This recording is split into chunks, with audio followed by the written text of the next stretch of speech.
오늘도 새벽에 나와 주님의 전을 깨운 여러분 환영합니다. 오늘 하루도 말씀 따라 살아가는 저와 여러분 되길 축복합니다. 시편 112편은 복 있는 사람을 말합니다.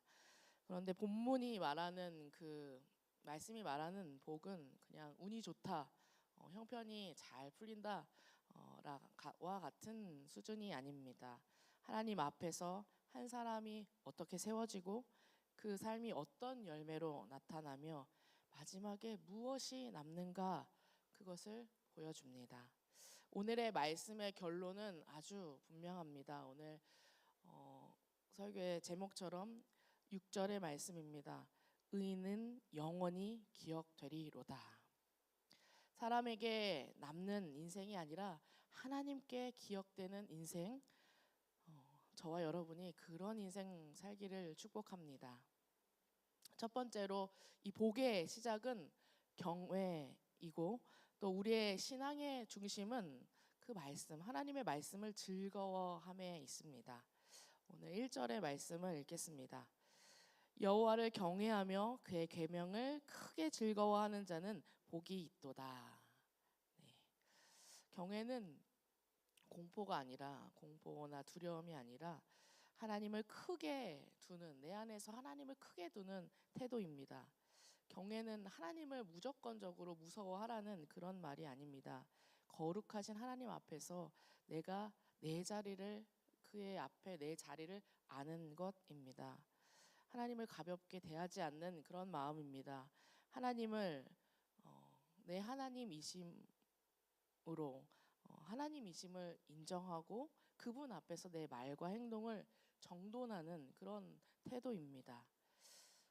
우리는 이것을, 우리 교회에서는 하나님을 대우한다, 하나님을 우리의 반려견보다, 우리의 자녀보다 대우한다, 이렇게 표현합니다. 그래서 이 경외가 하나님을 대우하는 것이 무너지면 우리의 신앙도 반드시 무너지게 되어 있습니다. 하나님 믿는다고 하면서 실제 나의 기준이 나의 감정이거나 나의 유익이거나 내 체면이 된다면 그때부터 우리에게 들려지는 그 말씀이 기쁨이 아니라 아주 부담이 됩니다. 이제 연말이고 연초이면 다이어트를 여러분들이 열심히 하고 저도 그렇게 할 텐데요. 다이어트를 할 때마다 몸무게에 저울에 올라가 본 분들이 계시죠. 계속 올라가야 되겠죠. 근데 어떤 날 어제보다 제가 0.5kg나 3kg가 이제 많이 좀 올라갔다고 치면은 제 마음이 어떨까요? 여러분들 마음이 어떻겠습니까? 하루가 좀 우울하죠. 내가 이게 열심히 하는 안 되나 보다. 왜 적게 먹었는데 왜 이렇지? 뭐 이런 생각이 들기도 하고, 어떤 날은 올라갔는데 1kg가 더 덜 나왔다 이러면 와, 오늘 됐어. 이게 이렇게 매일 1kg씩 빠지는 거야 하면서 오늘 좀 먹어도 되겠다 하면서 다이어트가 흐트러지기도 합니다. 사실 이 몸무게의 숫자는 그냥 내 몸의 전부가 아니고 하루의 전부도 아닌데, 제가 다이어트를 하면서 저울이 기준이 되게 되면 내 생활은 건강을 향해 가기보다는 그냥 숫자에 끌려다니게 되는 거죠. 그래서 뭐 다이어트를 하시는 전문가들은 매일 몸무게를 재지 말라 이런 얘기도 하긴 합니다. 숫자가 좋으면, 숫자가 낮게 나오면 기쁘고 높게 나오면 무너지고 그런 경험들을 하게 되죠. 우리가 하나님을 믿는다고 하면서 실제 기준이 내 감정이나 내 유익이나 또 내 체면이 되게 되면 말씀이 나를 살리는 길이 아니라 내 마음에 그 말씀이 나를 흔드는 저울 숫자와 같게 느껴진다는 것입니다. 그래서 그때부터 말씀은 그냥 기쁨이 아니라 부담으로 여겨지게 됩니다. 그러므로 복 있는 사람은 오늘 1절의 말씀처럼 하나님을 경외하고 말씀의 기준을 두는 사람입니다. 그때 말씀이 부담이 아니라 기쁨 되는 줄로 믿습니다. 계명을 즐거워한다라는 것은 말씀이 나를 살리는 길이 되었다는 뜻입니다. 오늘 본문은 단순히 말씀을 지킨다라는 것이 아니라 크게 즐거워한다고 한다라고 표현하고 있습니다. 말씀하고 있습니다. 말씀이 나를 제한하는 그런 규칙이 아니라 나를 살리는 길이 되고 나의 삶의 방향을 세우는 기준이 되고 내 영혼을 붙드는 기쁨이 되는 것입니다. 말씀이 나에게 억지나 부담이 아니라 기쁨과 생명되는 저와 여러분 되길 축복합니다. 오늘 말씀을 기억하면서 1절의 말씀을 보면서 주님 제 안에 하나님을 경외하는 그 마음을 회복시켜 주십시오. 말씀을 즐거워하는 그 마음을 다시 나에게 주십시오 라고 기도하는 저와 여러분 되길 바랍니다. 두 번째로 이 경외는요, 우리의 마음 속에만 있지 않고 정직과 공의와 은혜로 우리의 삶의 흔적으로 드러나게 되어 있습니다. 오늘 말씀 2절에서 5절은 하나님을 경외하는 그것에 우리의 실제의 삶에 어떤 모습으로 드러나는지를 보여줍니다. 2절은 이렇게 말합니다. 그의 후손이 땅에서 강성함이여.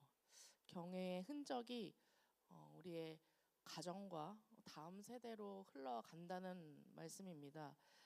이것은 단순히 그냥 내 자녀가 잘 된다는 뜻이 아니라 하나님을 경외하는 삶이 반드시 다음 세대에게 영향력을 남긴다라는 말입니다. 우리의 말은 잊혀져도 우리의 삶의 결이 전해지는 것처럼 가정 안에서도 부모가 어떻게 하나님을 대하는가, 또 어떻게 사람을 대하는가, 어떻게 돈에 대한 태도를 가졌는가를 자녀들이 반드시 본받게 되어 있습니다. 그것들이 흘러가게 되어 있고 자녀에게 남게 되어 있습니다. 그래서 결국 가정 안에서 우리가 어떤 사람으로 살았는지가 자녀를 통해 증명되게 될 것이라는 것이죠. 자녀가 아니라 배우자에게도 마찬가지입니다. 재물보다 더 중요한 것 3절에 공의가 영구히 서 있다라는 말로 표현됩니다. 3절은 이렇게 말합니다. 부와 재물이 그의 집에 있으며 그의 공의가 영구히 서 있으리로다. 여기서 핵심은 부와 재물이 아닙니다. 공의가 영구히 서 있다가 핵심입니다. 너무 아쉬우신가요? 부와 재물이어야 되는데 이 말씀의 방점이 공의가 영구히 서 있다에 있는 것이죠. 하나님을 경외하는 사람의 집에 사실 재물이 많이 있을 수도 있고요, 아예 없을 수도 있습니다. 적을 수도 있습니다. 우리의 형편은 올라갈 때가 있고 내려갈 때가 있습니다. 무너질 때도 있습니다. 하지만 한 가지는 무너지면 안 되는 것이 있는데 그것이 바로 정직과 공의입니다. 이것이 무너지면 이건 사실 우리에게 복이 있다라고 할 수 없고 이미 복이 아닌 게 됩니다. 예를 들어서 우리의 자녀가 성적 점수가 잘 나오면 다들 좋아하시죠. 내 자녀가 시험 봤는데 성적이 좋으면 너무 좋을 것입니다. 그런데 그 점수가 자녀의 실력이 아니라 컨닝으로 얻은 점수라면 그건 축하할 일일까요? 축하할 일이 아닙니다. 겉으로는 성과고 잘한 것처럼 보이지만 안에서는 그 신뢰가 깨지는 것이죠. 마찬가지로 우리의 삶의 결과가 아주 좋아 보여도 갑자기 돈이 많아지게 되어도 정직과 공의가 깨어진 결과라면 그건 복이 아니라 결국 나중에는 부끄러움으로 돌아오게 될 것입니다. 그렇기 때문에 내 삶에서 절대 무너지지 말아야 할 건 무엇일까요?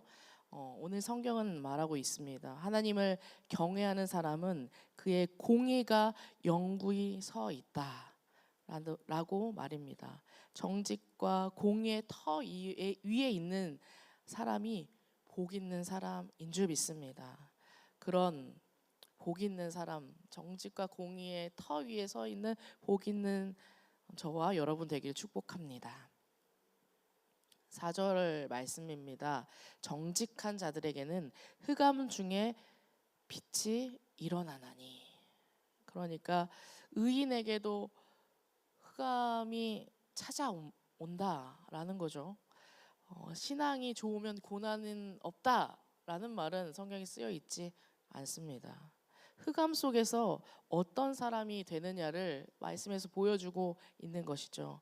이어지는 4절의 하반절의 말씀에는 그는 은혜로우며 자비로우며 의로우니라고 말씀하고 있습니다.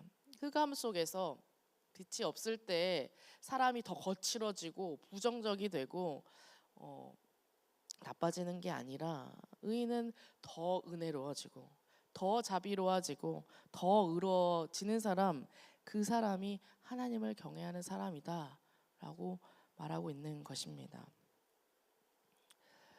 은혜는 말이 아니라 손이고 공정함은 신앙의 실력입니다. 5절 말씀입니다. 5절 말씀은 하나님을 경외하는 그 사람에게 주어지는 열매를 아주 구체적으로 이야기하고 있습니다. 은혜를 베풀며 꾸어주는 자는 잘 되나니 그의 일을 공의로 하리로다. 경외는 그냥 하나님을 사랑해 라는 그런 뜨거운 마음만을 가진 그런 사람을 이야기하는 것이 아니라 손을 움직이게 합니다. 하나님을 경외하는 것, 하나님 대우하는 것, 우리 교회는 어떻죠? 손과 발과 지갑으로 한다고 이미 우리가 익히 잘 훈련되어 있습니다. 예배 시간에 앉아 있어서 아멘 아멘 말씀에 아멘 하면 되는 것일까요? 그것만이 우리의 신앙을 다 대변해 주지 않습니다. 우리가 돈을 어떻게 쓰는지, 우리의 실제 삶에서 돈을 어떻게 쓰는지, 관계를 어떻게 맺는지, 약한 사람에게 어떤 태도로 대하는지, 이 모든 것이 나의 신앙을 드러나게 하고 말해주는 것입니다. 경외의 열매가 실제적이고 구체적이고 분명하게 나타나게 되는 거죠. 가정에서도 직장에서도 관계 안에서도 정직과 공의가 공의와 은혜가 서게 될 줄 믿습니다. 말씀처럼 우리가 정직과 공의와 은혜의 열매를 맺는 저와 여러분 되기를 축복합니다. 마지막으로 하나님께 기억되는 사람, 그 사람은 흔들리지 않고 끝이 다르게 됨을 말씀하고 있습니다. 오늘 말씀 6절에서 10절입니다. 오늘 처음 제가 말했던 이 말씀의 핵심 구절인 6절은 이것인데 함께 읽겠습니다. 그는 영원히 흔들리지 아니하며 의인은 영원히 기억되리로다. 아멘. 영원히 흔들리지 아니하며, 흔들리지 않는 이유는 바로 그의 마음의 중심이 하나님을 의지하며 있기 때문입니다. 오늘 7절과 8절은 이렇게 그것을 설명합니다. 그는 흉한 소문을 두려워하지 아니하며 그의 마음이 견고하여 여호와를 의지하리로다. 그의 마음이 확고하여 두려워하지 아니할 것이라. 아멘. 세상은 우리를 소문으로 흔듭니다. 저 집사님이 저렇대, 아니면 저 권사님이 장로님이 저렇다더라. 소문으로 저 목사님이 그렇다더라 하면서 소문으로 우리를 흔듭니다. 불확실한 전망으로 우리에게 겁을 주기도 합니다. 내 앞으로 살 집, 살 곳, 우리의 자녀는, 나의 직장은, 나의 노후는, 세상은 우리에게 희망과 소망을 주는 게 아니라 우리를 소문으로 흔들고 불확실한 전망으로 우리를 두렵게 만들고요. 사람의 평가로 우리의 마음도 빼앗아 가버립니다. 그런데 그 의인은 흉한 소문이 없는 삶을 사는 사람이 아닙니다. 의인도 하나님 앞에 선 하나님을 경외하는 사람도 그 소문을 듣는 사람 중에 한 사람입니다. 왜냐하면 의인은 그런 정보로 버티는 사람이 아니라 하나님을 의지하는 것으로 버티는 사람이기 때문입니다. 오늘 말씀은 이렇게 이야기하죠. 여호와를 의지하리로다. 아멘. 그렇다면 여호와를 의지하는 게 무엇일까요? 오늘 말씀에서처럼 흉한 소문이 들릴 때 그 소문을 따라 결론을 내리지 않는 것입니다. 나에 대한 평판과 나의 소문을 그 소문의 평가에 의해서 결론을 내지 않는 것입니다. 먼저 하나님께 그것을 맡기고 내가 오늘 해야 할 순종, 그것을 묵묵히 지켜나가는 것입니다. 이렇게 할 때 우리의 마음은 소문에 흔들리지 않고 견고하게 서게 됩니다. 그리고 그 견고함이 기준이 되어서 내 말과 내 선택과 내 관계를 지켜주게 됩니다. 그래서 어떤 상황이 와도 내가 흔들리지 않게 되는 것이고 내 삶은 하나님 안에서 절대 흔들리지 않는 것입니다. 소문에 기준을 두지 않고 하나님께 기준을 두고 하나님을 의지하는 저와 여러분 되길 축복합니다. 하나님께 기억되는 그 삶을 가진 사람의 표지는 흩어주는 삶입니다. 오늘 9절에서는 그 의인의 삶을 아주 선명하게 보여주고 있습니다. 그가 재물을 흩어 가난한 자들에게 주었으니 그의 의가 영구히 서 있으리로다. 의인의 특징은요, 모으는 능력에 있지 않고요, 흩어주는 것에 있습니다. 하나님을 크게 두기 때문에 모든 것 위에 하나님이 높고 크기 때문에 돈을 하나님보다 작게 둘 수 있습니다. 의인에게 나눔은 그가 선택한 것이 아니라 하나님을 믿는 증거가 되는 것입니다. 하나님께 받은 은혜가 내 안에만 고이지 않고 흘러가게 하는 것이죠. 마지막 오늘 말씀의 결론 10절, 악인의 욕망은 끊어지고 의인의 길은 남게 됩니다. 10절 말씀, 악인은 이를 보고 한탄하며 이를 갈면서 소멸되리니 악인의 욕망은 사라지리로다. 욕망이 아주 커 보이고 강해 보입니다. 그러나 성경은 분명히 말합니다. 악인의 끝은 끊어진다. 악인의 욕망은 결국 사라진다. 남는 게 하나도 없다라고 말씀하고 있는 것입니다. 반대로 하나님 경외하는 것은 보이지 않는 것 같고 조용해 보이고 눈에 띄지 않을 때도 많습니다. 하지만 그것을 누가 기억하고 있을까요? 하나님이 반드시 기억한다는 것입니다. 사람의 기억도 지워지고 나의 평가도 바뀌고 소문도 바뀌고 이름도 잊혀집니다. 그러나 하나님의 기억은 지워지지 않습니다. 그러니 우리의 승리는 세상에서 크게 되는 게 돼 있지 않고 하나님 편에 있는 자체가 승리가 되는 줄 믿습니다. 그래서 우리가 해야 할 일, 오늘도 하나님께 나의 마음을 고정해야 합니다. 그리고 우리가 하나님께 받은 사랑과 은혜를 우리 안에 고여있지 않도록 흘러가게 해야 될 줄 믿습니다.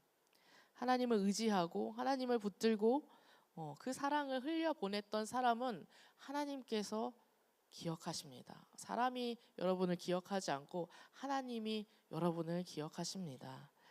결국 그 사람의 삶을 승리하는 삶을 살게 됩니다. 하나님 편에 서는 것이 저와 여러분에게 승리 될 줄 믿습니다. 오늘도 이렇게 기도했으면 좋겠습니다. 주님, 사람에게 기억되는 삶이 아니라 하나님께 영원히 기억되는 삶이 되게 하여 주시옵소서. 주님을 가까이 붙드는 것, 우리의 삶이 흔들리지 않는 길인 줄 믿습니다. 그것을 기억하며 고백하며 찬양하겠습니다.